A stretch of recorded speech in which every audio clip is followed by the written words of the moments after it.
Je mets la musique profane dans les contes profanes et absurdes. Parce qu'elle est profane et elle est absurde. C'est-à-dire, elle n'édifie pas. Elle n'apporte rien à l'esprit. Elle ne participe pas à mon adoration. Elle ne participe pas à mon édification.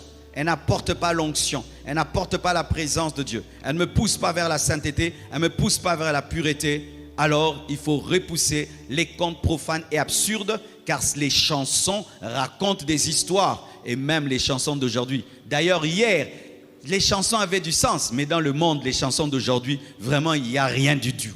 Tu sens, il n'y a pas de texte, il n'y a rien. Absurde, absurde et absurde. Un enfant de Dieu repousse les contes profanes et absurdes qui sont contenus dans les chansons profanes. Et Éphésiens 5, verset 19 nous donne un palliatif à cela. Entretenez-vous avec des psaumes, par des hymnes et par des cantiques spirituels, chantant et célébrant de tout votre cœur les louanges du Seigneur. C'est ce que l'Église primitive faisait. Les apôtres s'entretenaient avec les psaumes, les hymnes et les cantiques spirituels. Ils chantaient et célébraient de tout leur cœur les louanges du Seigneur. C'est ce que les apôtres faisaient. Et notre foi est bâtie sur les fondements des apôtres. Alléluia.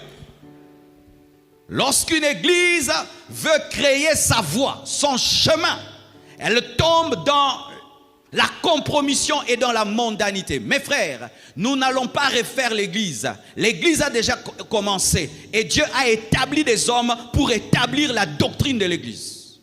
L'église s'égare lorsqu'on veut recommencer des choses qui ont déjà été établies. Nous devons marcher sur les modèles des apôtres. Ceux qui n'ont pas fait, on ne le fait pas. Je ne sais pas si Paul écoutait la musique mondaine de son temps pour être équilibré, pour être relax, pour faire genre et pour faire cool. Non. Il dit des choses qu'il faisait. Il s'entretenait avec des psaumes, des hymnes, des cantiques spirituels à la louange de Dieu. C'est ce que fait un chrétien. Un chrétien ne s'entretient pas avec des choses profanes et absurdes qui sont vides de sens spirituel. Alléluia. Et je ne vais pas trop insister parce que j'en ai beaucoup parlé mercredi. Et une autre chose qui est un péché dans le domaine de l'oreille, c'est écouter aux portes. Dites écouter aux portes. Curieux, écoutez aux portes. Alléluia. Oui, écoutez aux portes. L'indiscrétion. Cherchez à tout entendre. Une curiosité malsaine. En lingala, on dit ça, matoi milai, n'est-ce pas? Même en lingala, il y a un mot pour de telles personnes. Matoi milai. Même s'il est là, vous causez là, il fait toujours ça. Il veut tout pour entendre. C'est un problème. Tu as un problème. Tu es de la CIA ou du KGB. Oui, tu aimes tout savoir, tout entendre. Tu peux même venir là, tu mets l'oreille, restez comme tu... Pourquoi tu es comme ça? Une curiosité malsaine. Donner son oreille aux indiscrétions. Et voyez, si dans le bon, Dieu même retient certaines choses. Dans Acte 6, verset 7, Acte 1, verset 6 à 7, la Bible dit: alors les apôtres réunis lui demandèrent: Seigneur, est-ce en ce temps que tu rétabliras le royaume d'Israël? Il leur répondit: ce n'est pas à vous de connaître le temps ou les moments que le Père a fixés de sa propre autorité. Jésus ne disait pas, toi, ses apôtres: mon frère, tu ne connaîtras pas tout. Tu ne connaîtras pas tout. Et Dieu ne va pas te révéler tout. Même les bonnes choses. Il y a des bonnes choses que tu ne connaîtras jamais. Alléluia. Ils ont voulu connaître le temps, l'époque. Jésus a dit: cela ne vous concerne pas. Alléluia. C'est-à-dire, ça c'est scellé, ce n'est pas à vous. Et la Bible dit que ce qui est révélé est à nous et ce qui est caché est à Dieu. Il y a des choses que tu ne connaîtras jamais. Ne cherche pas à tout connaître. Ceux qui cherchent à tout connaître, à tout savoir, pêchent toujours. Si dans le domaine positif de la révélation et de la connaissance du plan de Dieu, Jésus pouvait leur dire, ce n'est pas à vous de connaître les temps ou les moments, c'est-à-dire ça n'appartient pas à votre saison. Pour les bonnes choses, il cache, et alors pour les mauvaises choses. Un jour, quelqu'un vient et me dit, je veux confesser, je veux tout te dire. Je veux te dire avec combien de femmes je suis sorti et le nom. Dieu m'a dit, n'entends pas. J'ai dit, je refuse, ne me dis pas. Ne me dis pas. Dieu m'a dit, n'ose pas savoir. Parce que quand il va te le dire, il y a des gens que tu connais. Et si ces personnes savent que tu connais que ces personnes peuvent chercher à t'empoisonner. Ah oui, il y a des connaissances dangereuses. Alléluia. Il y a des choses, mon frère, tu as la paix tant que tu ne les connais pas. Une fois que tu sais, on peut chercher à te tuer. Vous savez ça? Il y a des gens qui sont morts parce qu'ils savent. Ils savent. Ils savent qu'une grande autorité a commis telle chose. Et puis vous entendez, la personne disparaît. Pourquoi? Koyeba. Ah oui, mes frères. Et je bénis Dieu jusqu'aujourd'hui de n'avoir pas entendu. Ça a gardé mon cœur. Parce qu'il y a des choses, tu entends, tu es tellement déçu et tu n'aimes plus cette personne, ou tu es tellement affecté et les esprits qui l'ont fait tomber te font tomber. Ah oui, parce que si quelqu'un te révèle le chemin qu'il a utilisé pour voler, tu peux le retenir pour voler aussi.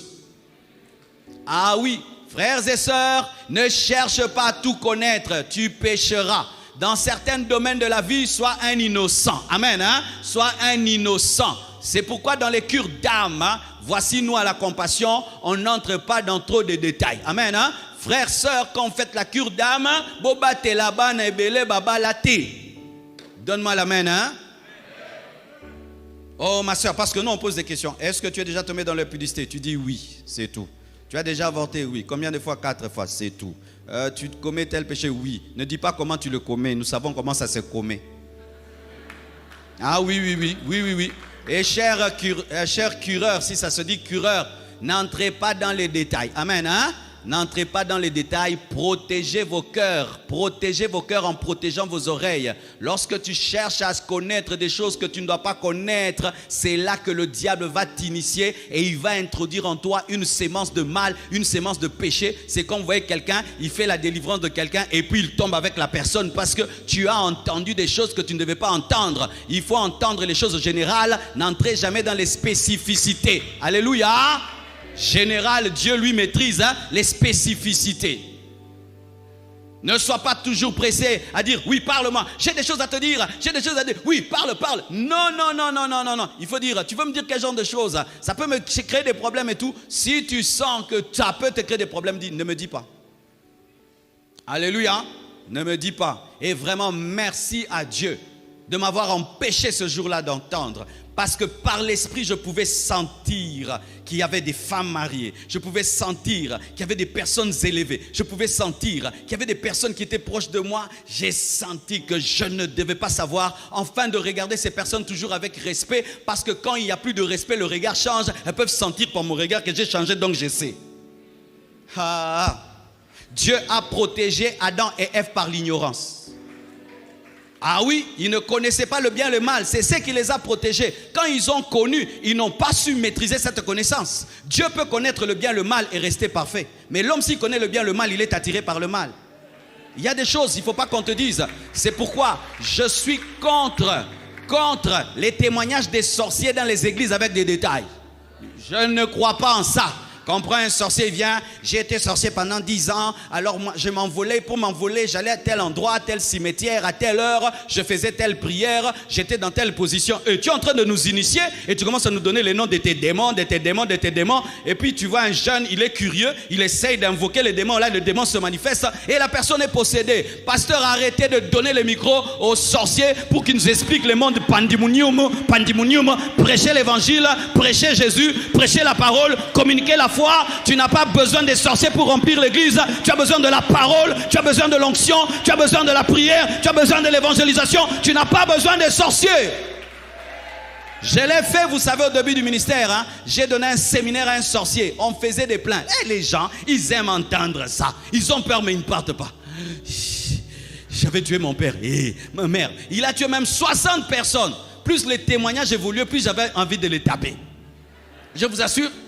Il a même tué une de ses sœurs parce qu'elle s'était moquée de lui. Et qu'est-ce qu'il fait? Il prend ses mains, un fil, il met là devant la porte et quand seulement tu marches dessus, tu meurs.